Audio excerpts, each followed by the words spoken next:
Module 4 Communication Cues focus on verbal and non-verbal symbols, prepared by Halirine Lizame Ehe, BS Ed 4 Social Studies. Module 4 Communication Cues focus on verbal and non-verbal symbol. Functions of non-verbal communication. Good day! Hello everyone! In today's lesson, I am going to discuss about functions of non-verbal communication under Module 4. There are 7 functions of non-verbal communication. These are complementing, repeating, reinforcement, contradicting or contradiction, substituting or substitution, accenting or accentuation, and lastly, regulating or regulation. As we have established, nonverbal communication plays an important role in communicating successfully and effectively.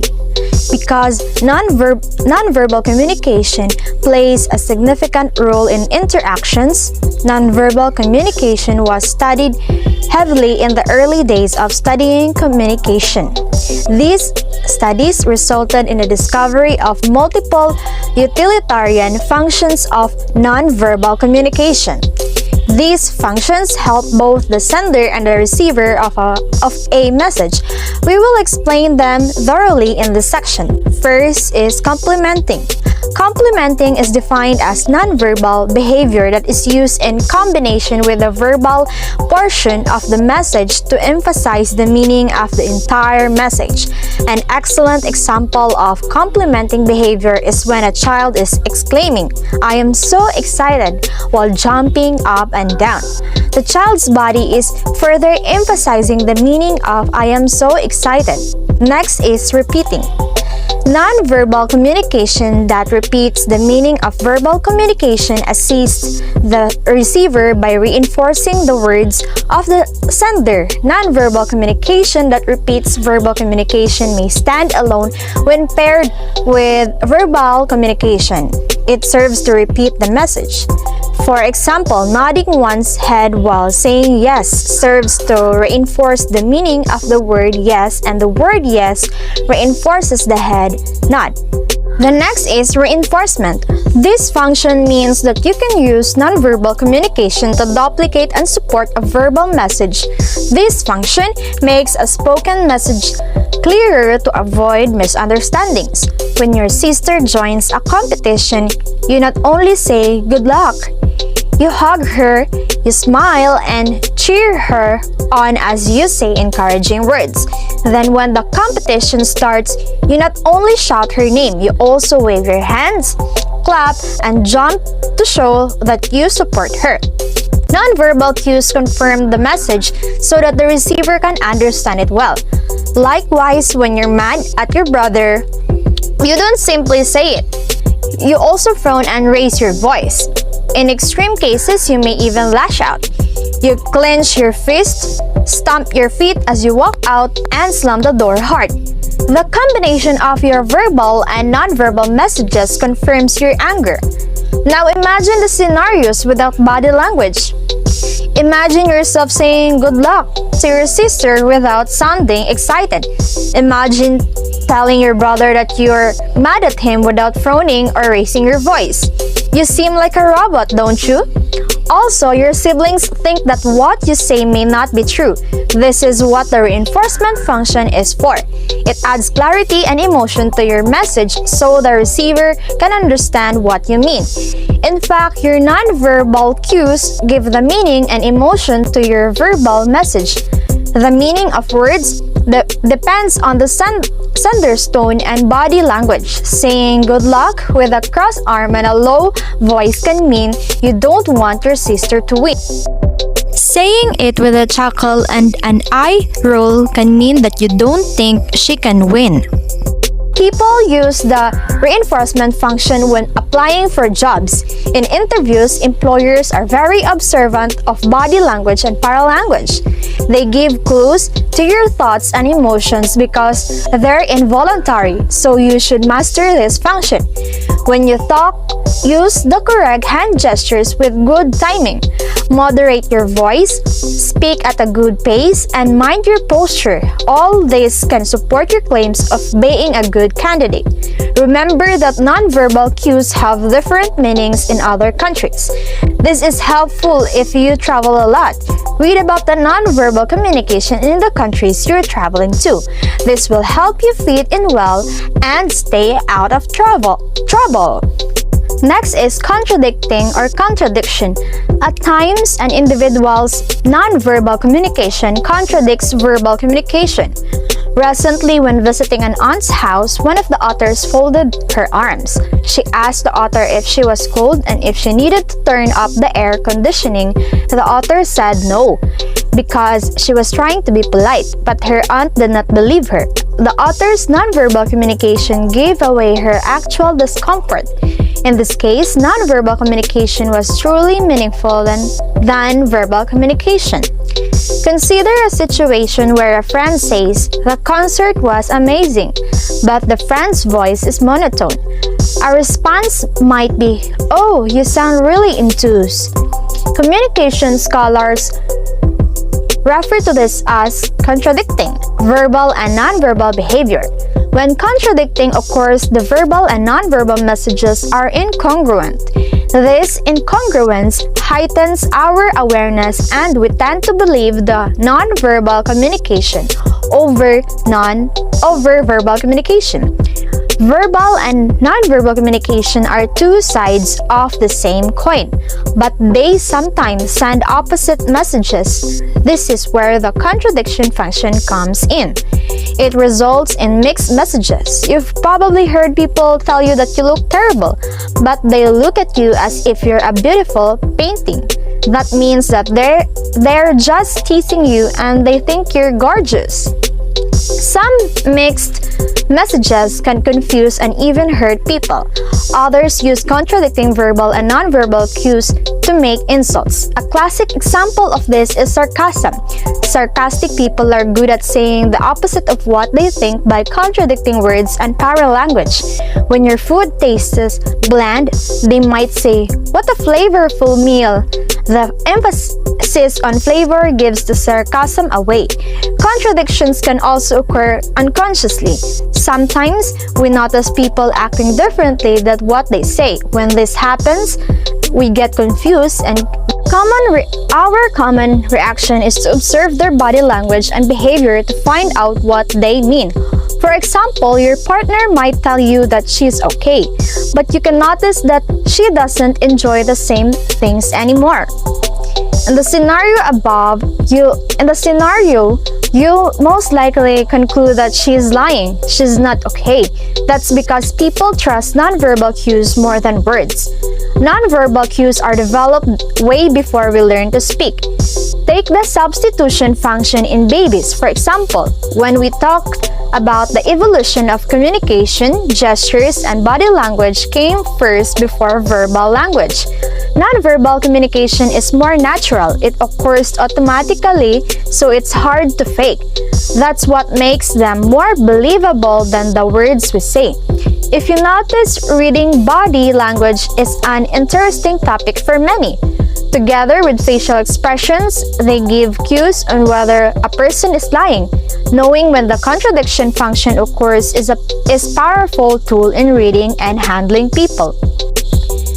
Next is substituting or substitution. At times, nonverbal behavior serves to replace nonverbal communication altogether. Substituting nonverbal behaviors must be understood within a context more often than not. For example, a friend may ask you what time it is, and you may shrug your shoulders to indicate you don't know. At other times, your friend may ask whether you want pizza or sushi for dinner, and you may shrug your shoulders to indicate you don't care or have no preference. Emblems are a specific type of substituting nonverbal behavior that have direct verbal translation. Emblems may generally be understood outside of the context in which they are used. Some highly recognizable emblems in the U.S. culture are the peace sign and the OK sign. Emblems are a generally understood concept and have made their way into popular culture. The term emblem may not be applied within popular culture. In the popular television show Friends, the main characters, Rose and Monica, are siblings. Rose and Monica are forbidden to flip the bird to each other, so they make up their own emblem, which involves holding one's palms upward in a fist and bumping the outside of the palms together. Whether flipping the bird in the traditional manner or doing so Rose and Monica style, each of these represents an emblem that does not require context for accurate interpretation. Emblems will be discussed in greater depth in the chapter. There are times when nonverbal communication is enough to send a message. It can be more expressive and meaningful than words. In many cases, it's easier to do and understand. Also, it can be performed in various ways, so it's a versatile communication tool. Some of the most common substitutions we use are waving our hands instead of saying hello or goodbye. Oftentimes, we also hold a hand up instead of asking someone to stop talking. When our loved ones break down or lash out, we choose to touch them gently rather than tell them to take it easy. In these scenarios, our nonverbal cues are better tools than words in expressing a message. Aside from gestures, nonverbal communication is also achieved through eye contact and closeness. For example, if you want a person to leave you alone, you can simply give him or her an intense stare and move closer to him or her. We can also see mean people to do this. They often take up other people's space as a way of communicating them or driving them away. Moving into someone's space sends a much stronger message than telling them to go away. One of the best uses of the substitution function is as a solution to language barriers. People use different languages while others can speak at all. Babies, for example, are not able to use words, but we can observe their reactions and body language to know what they want. When you visit other countries and cultures, you will rely on nonverbal communication. This is how you make sure you understand what the natives are saying. For example, they act out what they say when they give you directions or explain something that's new to you.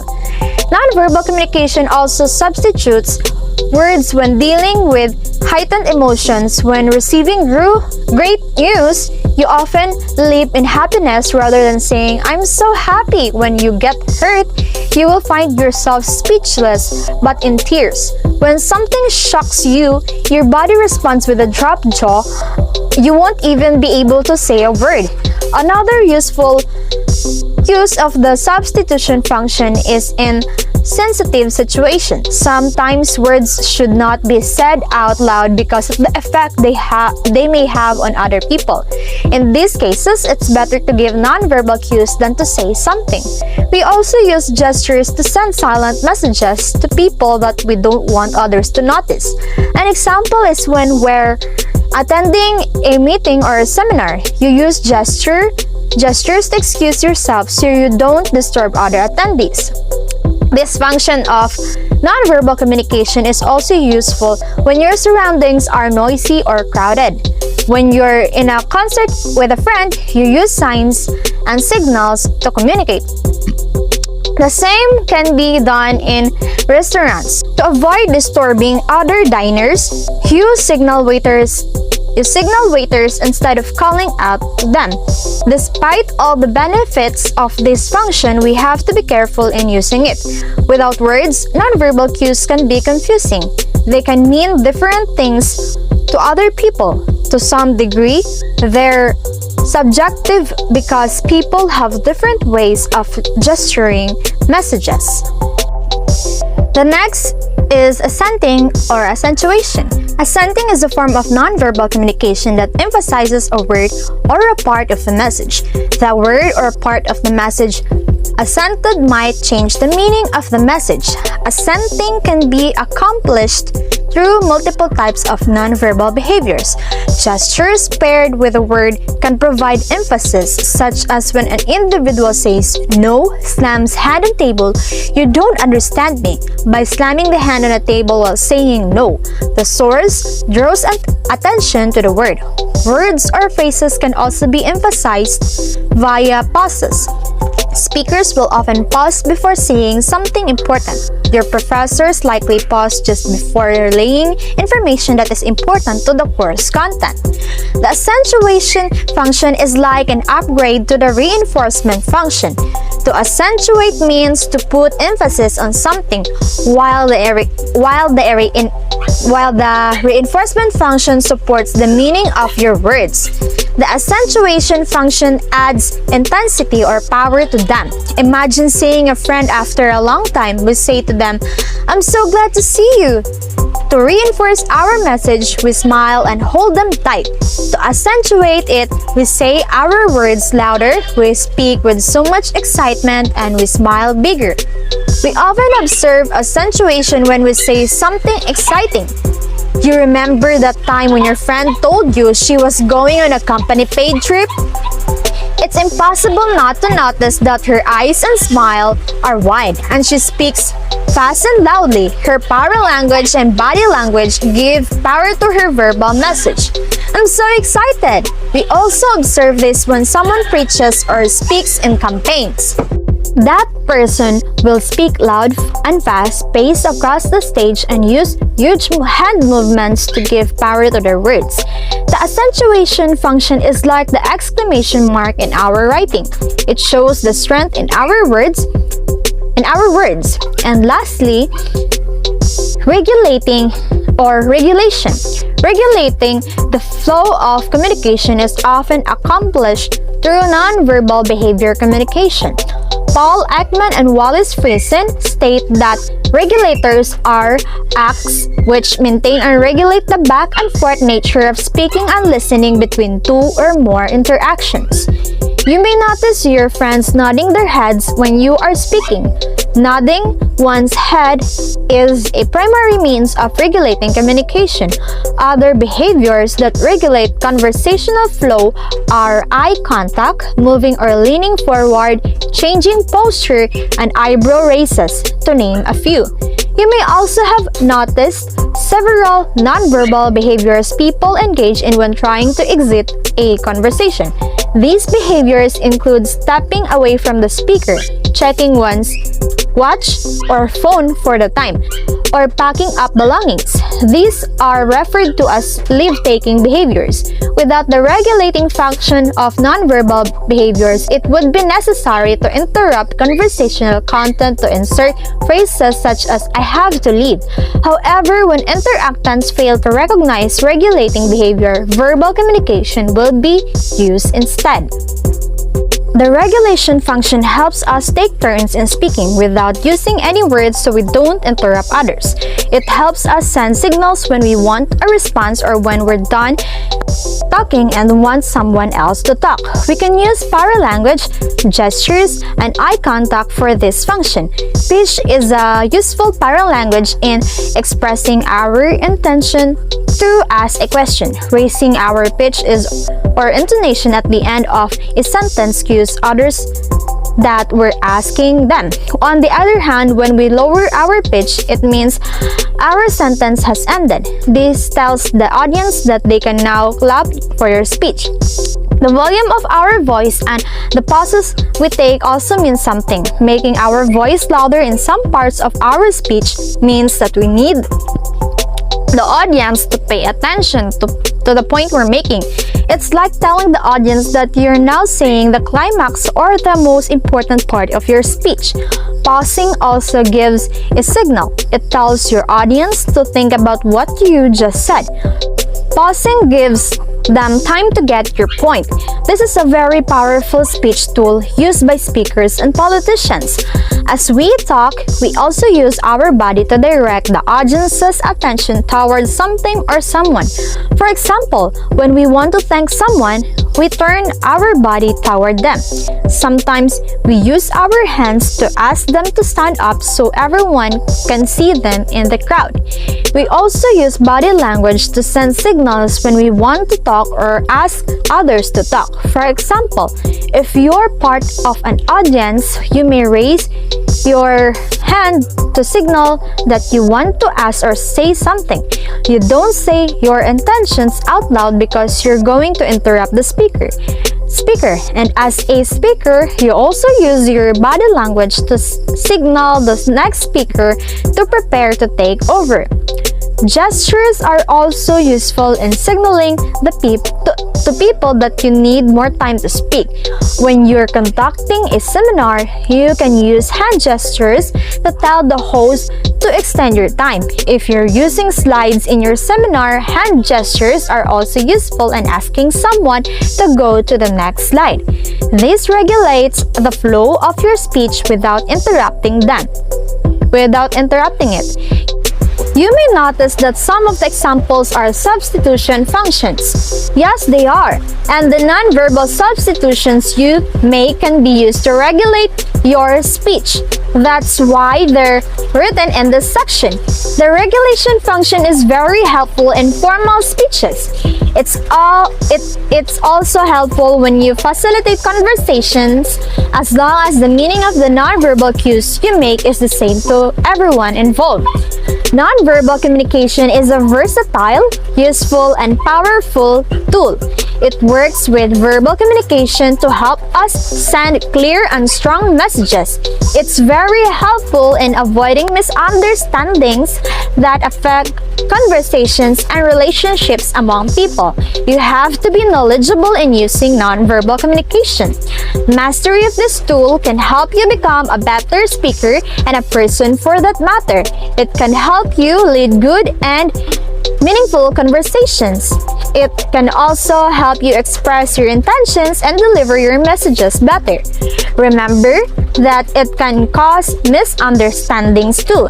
People give different meanings to nonverbal cues, so it's a good tip to know your audience before you speak. Be careful in using nonverbal communication because it's very hard to fake.